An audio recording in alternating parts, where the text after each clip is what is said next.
दोस्तों नमस्कार।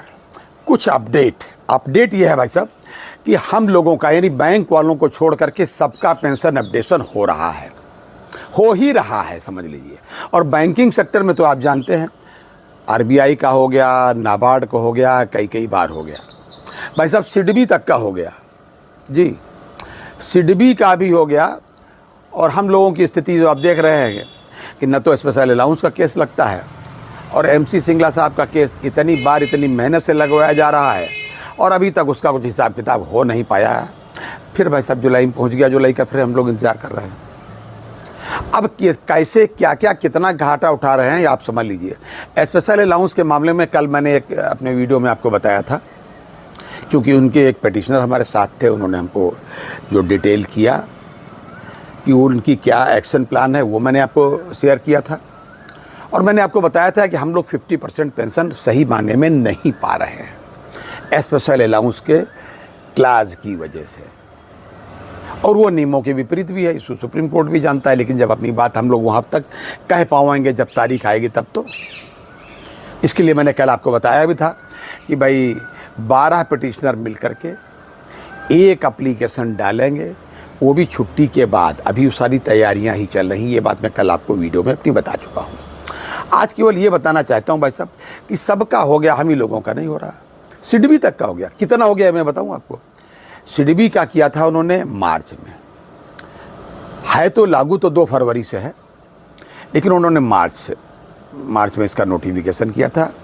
2 मार्च को इनका जो है नोटिफिकेशन विभाग ने, इनके चीफ जनरल मैनेजर साहब मिस्टर संदीप वर्मा साहब ने, उनका अपना सर्कुलर था, नोटिफिकेशन था उनके साइन से, उसके अनुसार। और 6 तारीख को गजट नोटिफिकेशन हो गया, 6 मार्च में ही। किसकी कितनी बढ़ी ये मैं बता दूं, यानी कि जाहिर सी बात उनको समझ में आ गया है कि ये सब गलत है, ऐसे नहीं कोई बढ़ा था। उनका मैं नोटिफिकेशन डाल रहा हूँ, साफ उसमें स्पष्ट लिखा है, दोनों चीज़ें डाल रहा हूँ मैं आपको, गजट नोटिफिकेशन भी और जो चीफ जनरल मैनेजर साहब का जो उन्होंने फार्मूला सब लिखा है। और ये लिखा है नीचे कि साहब ये 2 फरवरी 2026 से लागू होगा, और हाँ इसमें कोई एरियर दे नहीं होगा, ये सब लिख दिया उन्होंने। ये अलग का विषय है, वो बाद में वो लोग अपना देखेंगे, लेकिन कम से कम पेंशन अपडेशन हुआ। फार्मूला उसमें यह दिया गया है कि जो लोग 31 अक्टूबर 2002 तक रिटायर हुए हैं और उनका जो भी पेंशन होगा, मान लीजिए 100 रुपया पेंशन है तो उनका 592 बेसिक हो जाएगी, बेसिक पेंशन 5.92। ये फार्मूला, मतलब ये फार्मूला होता है 100, ऐसा समझ लीजिए कि 100 रुपया अगर बेसिक है तो 592 हो जाएगी। मैं उसका डाल रहा हूँ, आप देख लीजिएगा। ये है 31 अक्टूबर 2002 तक के रिटायरीज के लिए। अच्छा, वो लोग जो 31 अक्टूबर के बाद यानी कि 1 नवंबर 2002 से लेकर के जी 2017 तक, यानी माफ़ कीजिएगा 7 तक, 2007 तक, 31 अक्टूबर 7 के बीच में रिटायर हुए, उनका 100 रुपया अगर पेंशन है तो उनकी 398 रुपया बेसिक पेंशन हो जाएगी। ये फार्मूला उसमें लिखा हुआ है। इसके बाद 2007 से 2012 वाला जो क्लास है, यानी कि 1 नवंबर 2007 से 31 अक्टूबर 12 तक जो लोग होंगे, उनकी 100 रुपया की पेंशन 287 रुपया पेंशन हो जाएगी। यानी 2.87 का फार्मूला लगेगा। और लास्ट में जो लोग बचते हैं उसके बाद वाले, यानी 1 नवंबर 2012 के बाद जो लोग बचे, उनका 100 रुपया जो है 1.67 मतलब का ये फार्मूला लगेगा, 167 रुपया उनकी हो जाएगी। अर्थात जब बेसिक इतनी होगी इसी हिसाब से बेसिक इनकी बढ़ेगी। ये फार्मूला है, 100 रुपया है तो इतना होगा, तो इसी हिसाब से इंटू कर लीजिए, जिसकी जितनी होगी उसी पर डीए मिलता है।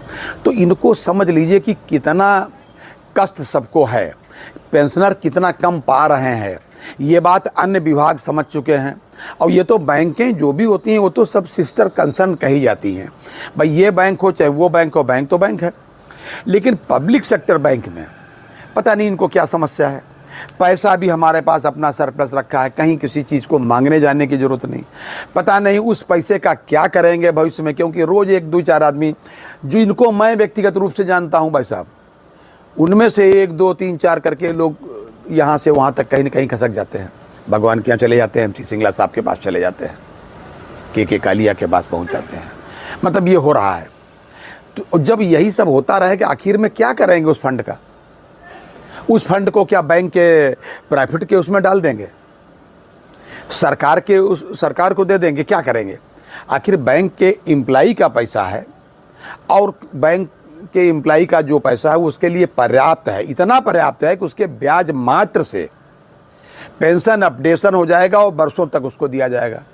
और प्रतिवर्ष बढ़ रहा है। इसके डाटा हर बार हम लोग दे चुके हैं कि ये फंड है, इस इन्वेस्टमेंट के बाद में जो हमारी अर्निंग होती है इस फंड पर वो इतनी होती है और इस पर बड़ी मुश्किल से इतना छोटा सा अमाउंट प्रतिवर्ष हम लोग पेंशन के रूप में पेमेंट करते हैं। और अगर पेंशन अपडेशन नियमानुसार कर दिया जाए तो इतना खर्च होगा। मतलब कुल मिला के तब भी बचाएगा, बहुत बचा रहेगा। लेकिन इसके बावजूद मैंने बताया कि सीडीबी का हो गया इस तरीके से। अब आप हमको बताइए, 100 रुपया 592 हुए हैं, यानी लगभग 6 गुना। इसके मतलब है ये लोग इतनी कितनी तकलीफ़ों में जी रहे थे। ये ऐसे नहीं किया जाता, बड़ा जोड़ घटाने के बाद किया जाता है। तो पब्लिक सेक्टर बैंक के लोगों ने इनका क्या बिगाड़ा है? क्या पब्लिक सेक्टर वाले लोग, बैंक वाले लोग हरित क्रांति में शामिल नहीं थे या सबसे आगे नहीं थे? ये सरकार की स्कीम्स को पब्लिक सेक्टर वाले नहीं बढ़ाते? क्या प्राइवेट बैंकें उनको आगे बढ़ाती हैं?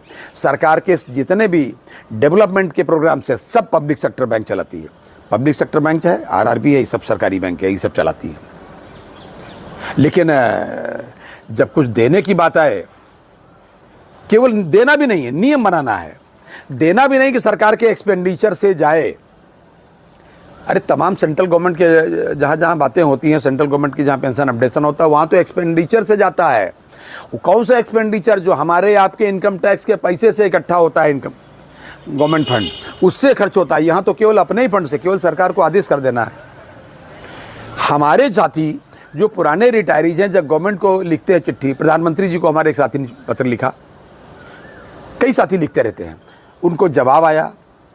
जवाब में आया कि साहब ये तो सब जुडिस मामला है, कोर्ट में चल रहा है, इसलिए नहीं कर पाएंगे। अरे भैया, कोर्ट में हम लोग नहीं, जवाब आया, मैं आपको बता रहा हूँ, जवाब दिखा सकता हूँ।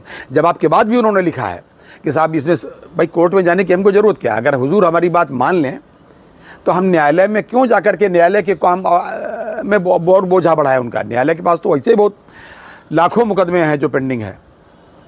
तो वहाँ तो पेंडिंग इस वजह से है क्योंकि मुकदमों की संख्या अधिक है। हमारे ऑनरेबल जजेस की संख्या उतनी नहीं बढ़ाई गई जितनी बढ़ी होनी चाहिए। जजेस बहुत ज़्यादा काम करते हैं, मैं तो ये कहता हूँ। इसके बावजूद जब केस नहीं निपटते हैं, निपटने की वजह एक ये भी होती है कि सरकार हमारी बात नहीं मानती। इस बात को सीजेआई साहब ने अपनी अभी कहा भी, एक टिप्पणी भी की थी उन्होंने कि ढेर सारे मुकदमे बढ़ने की वजह गवर्नमेंट का अपना ये रवैया भी होता है। तो मैं तो निवेदन करूंगा अपने माननीय प्रधानमंत्री जी से, सीजेआई साहब से, कि कम से कम जो पेंशनर्स के मामले हैं, सीनियर सिटीजन्स के जो भी मामले हैं, ये कहूँगा सीनियर सिटीजन के जो भी मामले हों पेंशन के साथ साथ, जिसमें पेटिशनर सीनियर सिटीजन हो, उसका मामला बहुत ही टाइम बाउंड तरीके से निपटाने की कृपा करें, उसका डिस्पोजल। क्योंकि सीनियर सिटीजन के पास इस धरती पर रहने का बहुत अधिक समय नहीं होता है। तो देखते हैं भाई कि सीडीबी के बाद हमारा पब्लिक सेक्टर बैंक का, सरकारी बैंकों का पेंशन अपडेशन कब होता है। लेकिन हमें पूर्ण विश्वास है कि MC सिंगला साहब का केस 22 तारीख को है, 22 जुलाई को, तो 22 जुलाई को लगेगा ज़रूर, सुना ज़रूर जाएगा और नतीजा भी हो सकता है उसी दिन आए और आपके पक्ष में। और उस एक चीज़ और, उसके बाद जो ये केस लगेगा स्पेशल अलाउंस का, ये भी आपको बहुत अच्छी राहत देने वाला है, बहुत अच्छी राहत देगा। क्योंकि इसमें 10 सेटलमेंट के बाद वाले लोग प्रभावित होंगे और बहुत अच्छी तरीके से प्रभावित होंगे। लगभग उनका अभी इस समय 35% का नुकसान हो रहा है, जितनी पेंशन मिलनी चाहिए। ये था अभी तक का अपडेट। अगली बार फिर किसी अपडेट के साथ मिलते हैं, तब तक के लिए इजाज़त दीजिए। और हाँ, अपनी सेहत का भाई साहब पूरा ध्यान रखिएगा। जय हिंद, जय भारत, नमस्कार।